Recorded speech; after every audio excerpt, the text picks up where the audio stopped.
Let's go down to Kokomo.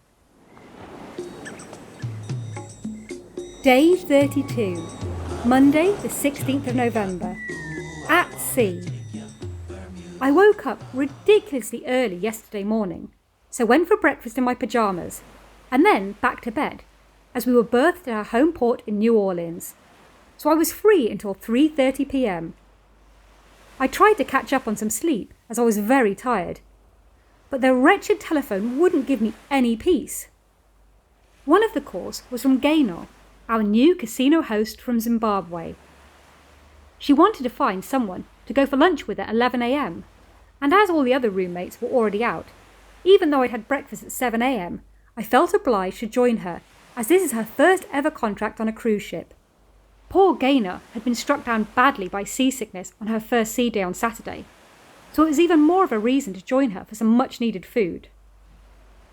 I jumped in the shower and ate some bright yellow jelly to keep my new friend company, while she tucked into the same boiled rice she'll be eating for the next 9 months.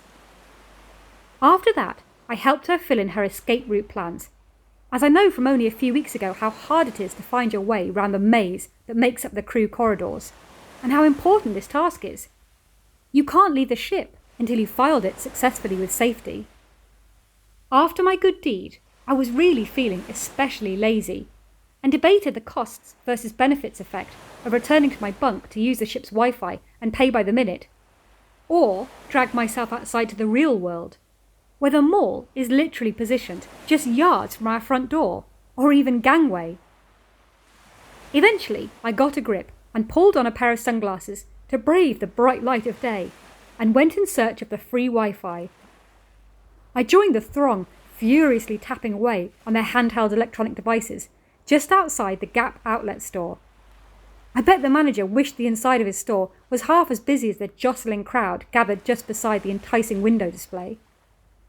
Having caught up on all the necessary internet business, I hurried back to the boat, as back on board time was fast approaching.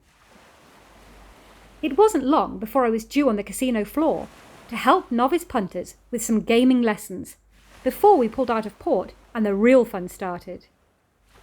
I struck lucky with my station, being Let It Ride, complete with panoramic views of the outside. It's really neat to watch the gigantic vessel daintily extricate herself from the dock and set sail down the almighty Mississippi River. As we strode past some slower moving, less impressive loads, we were accompanied by an armed Coast Guard speedboat escort. The chap on the front, tasked with manning the craft-mounted automatic machine gun, looked like he had a right job. Bumping along at high velocity in the front of a speedboat, whilst being in charge of a heavy-duty piece of artillery, looked like really good fun, and I was envious of the wind whipping through his hair. All I get these days is a bit of second-hand cigarette smoke tangling in mine. The casino was bustling from start to finish. The first night of the cruise is often one of the busiest, and I certainly don't envy the bar staff and waiters, as they are rushed off their feet trying to keep up with the patrons' thirsty habits.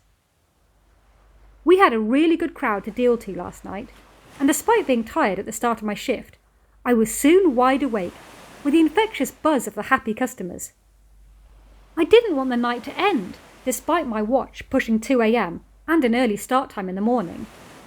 The demographic of clients has changed somewhat from the previous cruises, and the best thing is getting used to a lot of really strong Southern American accents. I've only heard such drawling twangs in the movies before now, and I often have to look up to check that the player isn't messing with me, as they sound like they're almost putting it on. I think I actually pulled my stomach muscles a bit from laughing so much at one point with a group of guests, and it's easy to forget you're at work with such a jovial atmosphere. I certainly slept well after working so hard, but was also excited by the prospects of a sea day full of dealing cards to the tunes of "Oh my goodness, Chuck, this lady's all the way from England!" And that's all for day 32. Thanks for listening. Be sure to tune in to day 33's antics tomorrow. Same time, same place. Well, not literally, because this ship never stops. Be sure to subscribe so you never miss a day. And if you're enjoying it, like and share it too. Thank you! Where we wanna go, way down in Kokomo.